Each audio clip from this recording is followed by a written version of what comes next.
and welcome to the first event that we have as part of Diversity Week. I know Diversity Week is a students' union initiative and we've so many different events, but from Pastoral Care our aim is to give each morning to allocate a space to a different either religious or secular belief system, and we've invited representatives from different communities to come and talk to you about their mission, their ethos, their goals. And I suppose it's important in Maynooth that we represent all faiths and none, because we're a pluralist society, we're a diverse society, and it's extremely important that we educate, increase understanding and appreciation of I suppose the difference in society, and to celebrate that difference, because it's what really makes us stronger. And I'm absolutely delighted to have Michael in the chair from Atheist Ireland and John from the Church of the Flying Spaghetti Monster. Sounds really interesting. To come and talk about their goal, their mission, and what they campaign for. And we're absolutely delighted to have them here today. It'll be a very enriching talk, and I just wanted to say to you that Michael has asked me just to ask your permission that it will be recorded, and would you have an issue if you are included in the recording, or would you prefer if the talk is kind of focused up here? So I suppose we'll check in. Any issue? Rachel or Raquel? No? No one any issue at all? Okay, so you can be included in that. So on behalf of Maynooth University and the Pastoral Care Service, I'd like to start off and welcome Michael. You might kickstart the talk for us, and thank you so much, Michael. You're very good. Well, thanks very much, Chris, for inviting us here.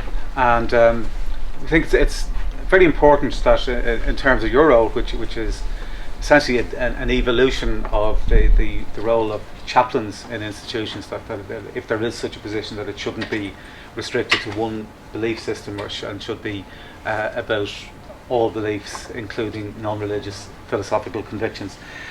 We have a couple of leaflets that we brought about what Atheist Ireland does. One is this one, which is why atheism is likely to be true. We say likely to be because although we strongly believe that the evidence strongly supports the idea that there are no gods, and that there's considerably more evidence that humans invented the idea of gods than that gods actually exist. We say likely to be true because we think it's also important to recognise in any claim that we make that it's possible that we might be mistaken. And one common thing about atheists that's often different to religious people is that in principle, if we were to receive evidence that there was a God, we would accept that evidence. We don't have any vested interest in there being no God. We don't particularly want there to be no God. It's just that's where the evidence is leading us. The second leaflet that we have is called How You Can Support Religious Equality. And what that's about is, regardless of whether you're religious or not, that the state in Ireland supports religious discrimination. Not only does it support religious discrimination, but the state claims that it is constitutionally obliged to support religious discrimination. That's not constitutionally permitted, constitutionally obliged to support religious discrimination, including in publicly funded schools. So I'll talk a little bit about that in a moment. But first of all, I'd like to tell you briefly about some myths about atheism. First of all, from our perspective, the problem that atheism tackles is not really religion. Religion is just a manifestation of the problem. The problem that atheism tackles is faith. And by faith, I mean believing things because you want to believe them, and disproportionately to the currently best available evidence. And faith isn't restricted to religious beliefs. You know, people can have faith in communism, people can have faith in fascism, people can have faith in the unregulated free market, people can have faith in a whole lot of secular projects. But religious faith is more dangerous than secular faith, because if you have faith in the unregulated free market, eventually your faith bumps into reality and you notice that it's not working, and so you have to adjust your beliefs because reality has intervened. But religious faith hides its testability in an imaginary afterlife, and therefore it doesn't come across the checks and balances of evidence and reason that secular based faiths come up against. And so for that reason it's very important to intellectually challenge religious faith, because it doesn't have those checks and balances. And we believe that applying reason to the best available evidence, is the most reliable way of understanding reality, and it's also the most reliable way of understanding morality. Now, I'm just going to go over from our leaflet. There's just 5 myths about atheism that we regularly come across, and that we outline the counter-arguments to this in our leaflet. The first is atheism is not a religion. Religions typically have some sort of creed, some sort of typically a supernatural being that reveals that creed, and a whole load of structures built around that. Atheists typically don't have a lot necessarily in common in terms of what we believe outside of not believing in gods, but there are 2 very important beliefs that do necessarily follow from not believing in gods. The first is that we don't get our understanding of reality from gods, and the second is that we don't get morality from gods, and therefore our behaviour is not going to be judged by gods.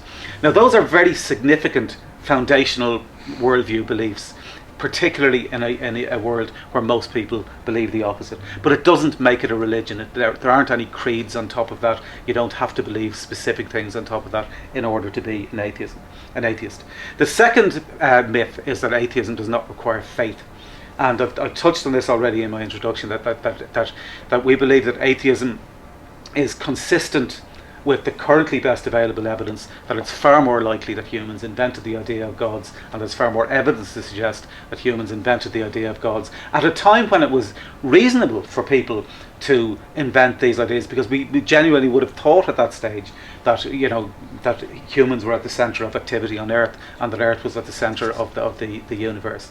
Whereas we now know that we live in a universe of 100 billion galaxies, each of which has 100 billion stars like our sun, and the idea that all of that was created just for one species on one tiny planet seems a little self-centred and self-focused. The third myth about atheism that I want to touch on is the idea that religious people will sometimes say, well, you can't disprove God. And that's true, of course we can't. But we don't have to disprove God, because we're not making a claim. The positive claim that is being made is that the gods exist. And if you're putting forward a claim yourself, then the onus of proof is on you to provide evidence that that's a reasonable belief.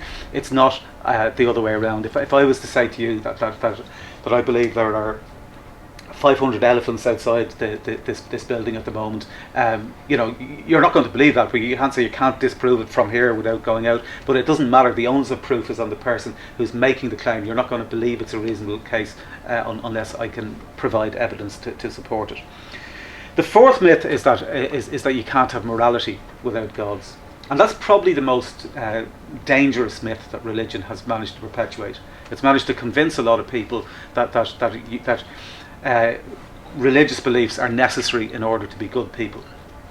Now, actually, the evidence strongly suggests that morality is a natural function of our brains as social animals, and not just humans, but other non-human animals as well display morality, and that it's based on evolved attributes like empathy and compassion and cooperation and reciprocity and fairness and justice, and that these attributes have evolved because cooperation is as important as competition to the survival of the species and to evolution.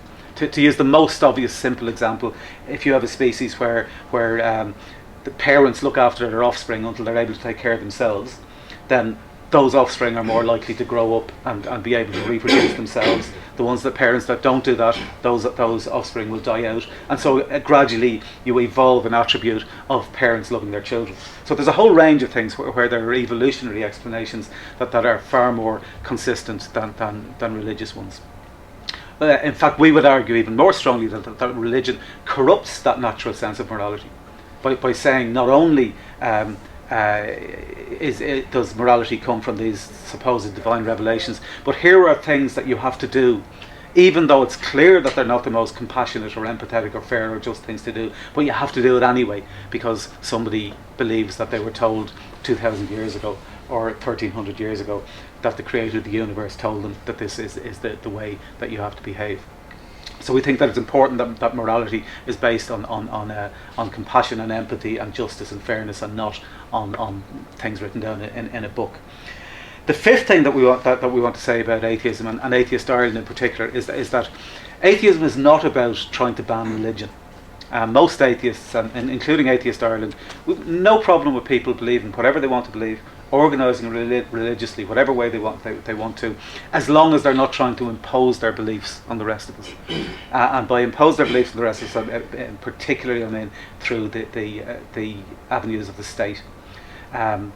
We have an alliance. Atheist Ireland has an alliance with the Evangelical Alliance of Ireland and the Ahmadiyya Muslim Community of Ireland, where we are three groups who have completely different worldviews, completely disagree with each other on theology, on a lot of social issues, but we're agreed that those differences should be settled between citizens and shouldn't be refereed unfairly by the state taking sides. And at the moment in Ireland, the Irish state discriminates largely in favour of Roman Catholicism in our constitution, in our legislature, in our parliament, in our government, in our education system, in our healthcare system. All of these areas are influenced either directly or indirectly by the 1937 Constitution, which was essentially put together by Eamon de Valera and the Roman Catholic Church. And that Constitution includes a clause against blasphemy.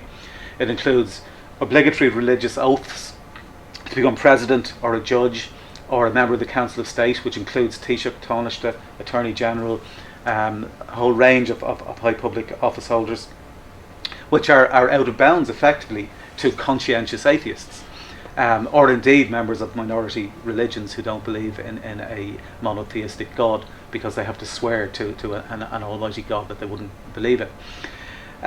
We also have a range of clauses on freedom of religion and on education in the Constitution that in practice the government argues means that it is obliged to buttress religious discrimination in the education system.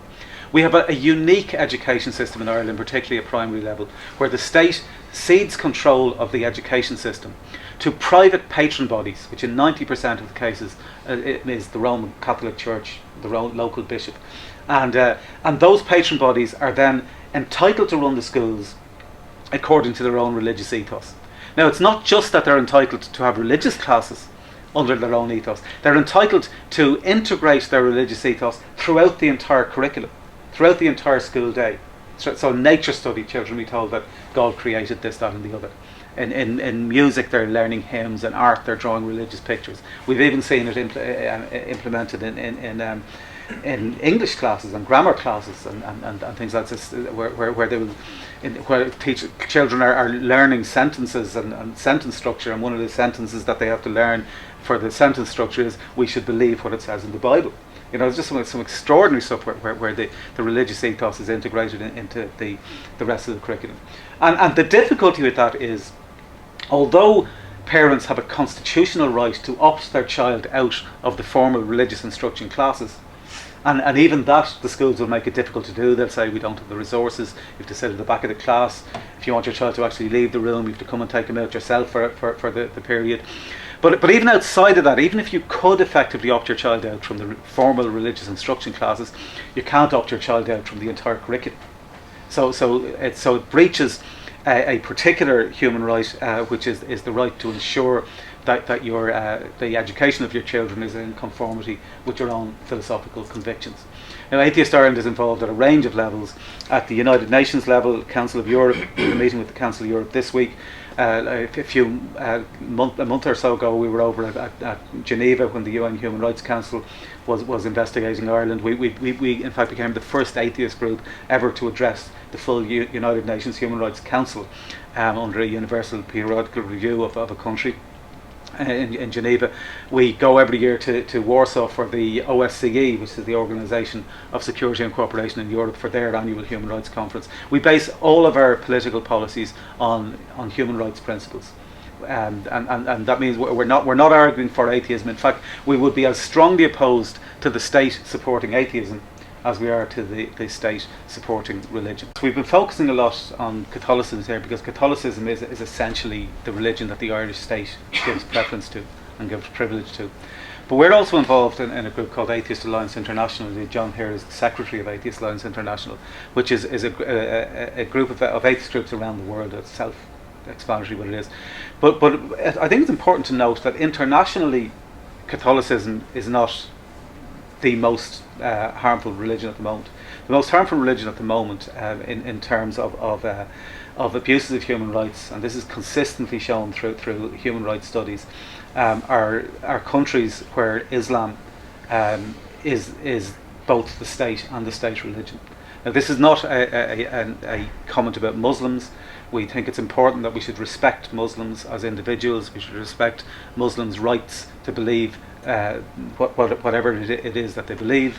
But when Islamist states infringe on human rights, they do it at a far greater extent than Catholicism does in Western democracies today. There are, instead of, like, we have a law against blasphemy here, which is bad enough. In a lot of Islamic states, blasphemy or apostasy will result in you getting either beaten up, imprisoned, murdered or executed. There's a Christian woman at the moment in Pakistan whose case we campaign for, called Asia Bibi, who is facing execution for allegedly blaspheming against the Prophet Muhammad.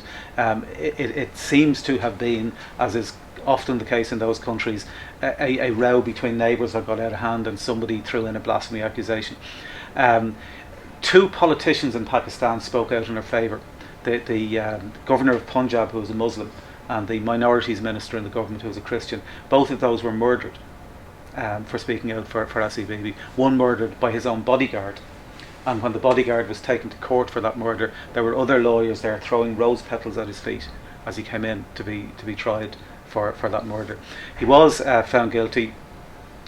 He was in turn executed, and there was an enormous demonstration of support in terms of tens of thousands of people turning out at his funeral. And there are still people calling for Asia Bibi to be executed.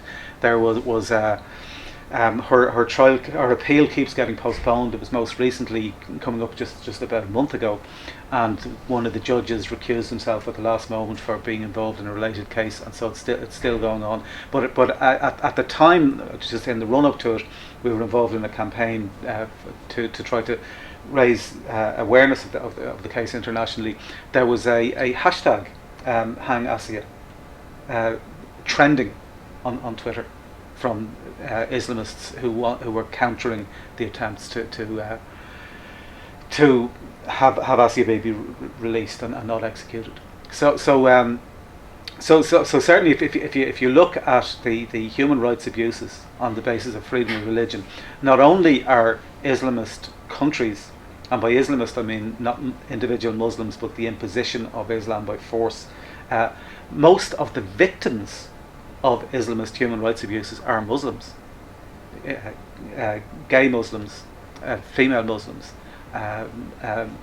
Muslims from the Ahmadiyya faith, who we have an alliance with the Ahmadiyya Muslims here in Ireland and secularism. They're particularly persecuted because the Sunnis and Shias believe that they're not proper Muslims, and so they end up getting killed around the world. You may have seen just recently in Glasgow, a Muslim shopkeeper was murdered for wishing his customers a happy Easter. He was an Ahmadi Muslim, and a Sunni Muslim from England took it upon himself to drive up to Glasgow and murder him for apostasy because he had wished his customers a happy Easter. So while our focus internally in Ireland, in terms of the Irish state, is largely on Catholicism, because that's the religion that the Irish state gives privilege to, in international terms we're also involved with other atheist groups around the world, and indeed other groups of other religions around the world, including atheist groups in Islamic countries, which are starting to evolve with the advent of the internet, that to try to protect people from the human rights abuses of Islamism. Atheist Ireland, we're completely volunteer run. We don't receive any state funding, and we rely completely on our membership fees. Our membership fees are quite minimal. It's €10 for a student or someone who's unwaged, and €25 for someone who's working. And then we rely on donations after that. We are registered with Zippo, which is the Standards in Public Office, so our accounts are transparent. People can see exactly because we campaign on political issues, they can see exactly what political issues and how much money we're spending and everything. We have designated bank accounts for our political lobbying. We mainly pick up our members kind of join us. We set up information tables around the country. So we're in our 5th year of our Dublin information tables. So once a month outside the GPO, the first Saturday of the month, we set up our information table, and people can pop by basically the information we have at the table at the back here, and also we talk about Atheist Ireland and the different campaigns we work on, and then people like sometimes to have conversations with us around religion and religious beliefs. So we have information tables at the moment in Kerry, in Cork, in Galway, in Limerick, and Wexford, and we're hoping Sligo to start Sligo information table next year. So our membership is mainly based in Dublin, simply because the population is larger in Dublin, but gradually over time we found that we were being contacted by atheists who were living in rural Ireland and really did feel that they were the only atheist in the village. So we've just tried and link up people, just to, that they know that there's someone else in their town, in their village, in their area who has the same non-belief. And it's not everyone in rural Ireland. They found that everyone assumed that they were Catholic or assumed that they belonged to a religion, and just to have someone else that you could just sit down and have a cup of coffee with and talk through some stuff, particularly if you have children in the education system. One of the huge problems we have at the moment, and it's the thing we're contacted most often on, is parents who are having problems with their children being discriminated against in schools. First of all, they're having difficulties getting their children into school. If the school is oversubscribed, they're being asked to produce a baptismal cert. So parents are being forced to baptise their children against their wishes in order for them to access state-funded schools. If they do manage to get them into the school, then they're being discriminated against while in the school. As Michael talked earlier about the integrated curriculum, you do have the legal right to opt your child out of religion class, but the school doesn't have to provide any kind of supervision for your child. We were approached by a parent in Cork one time, and she really illustrated it. Her child had opted out of religion class, and she was aware that her little girl was sitting at the back of the class and was doing colouring or reading a book, whatever they were doing when religion class was on. And the parent had needed to pop into the school, the kid had forgotten their lunch or something, and she popped in and religion class was on, and she saw her little girl sitting out at the back of the class, gave her a little wave, and she realised that she was sitting at the back of the class with 4 other students, all of whom were non-white. There were people of colour, there were Muslim kids, kids of African origin, and it just actually hit her that we were actually, when you segregate children based on religion, very often what happens is you end up segregating children based on their race and their colour and their nationality as well. And it really made her very, very uncomfortable, and she had thought she had found a solution to this problem, but it left her feeling more and more uncomfortable as time went on. So when we set up our information tables, we'd have a lot of parents coming up to us who are about to enrol their kids into school and have questions about what do I do? How do I get them into their local school? I want them to be educated. These are kids who've grown up in an area. They play GAA with their friends. They play out in the street with their friends. They don't want to be sending them to the next town to access an Educate Together school. They want them to be educated with their friends that they play with. So how do they get them into the school? And then once they're in the school, what can they do to opt them out of religion? So we run a website called Teach Don't Preach. We have all the letters there outlining the legal rights that parents have to opt their children out of school. And we've never failed in opting a child out of school because you do have that legal right. So yeah, we have different regional groups. We have Cork, Galway, Wexford. We have different little groups that get together. They'll run Atheists in the Pub events. They'll run lunches, and they'll just meet for coffee and just kind of keep in touch with each other. And then they kind of feed in if there's any local issues that are happening, if they're aware of anything that's happening, they'll kind of feed it back into us, and we can give them advice on, sometimes we'll find county councils will be flying their flag on church grounds, for example, can happen. Or things can happen in local newspapers where only one side of a story has been presented, and we'll try and get a spokesperson on the local radio or in the local newspaper to try and give the secular side to a story, just so the other voice is heard. So that's really what we do. We're very interested as well in hearing from students. There were some very active atheist student societies, particularly in Cork, but like student societies it tends to depend on what students are there at any particular time, how active the societies are. If anyone is interested in finding out more about setting up an atheist student society in their university, or drop us an email, info@atheist.ie, and we can meet. We have resources there. We have an example constitution. Again, it would depend on your own university. You have to get someone look for so many signatures or that kind of thing before you can set up a society. But any help we can give, drop us an email. We'd love to hear from anyone who's interested.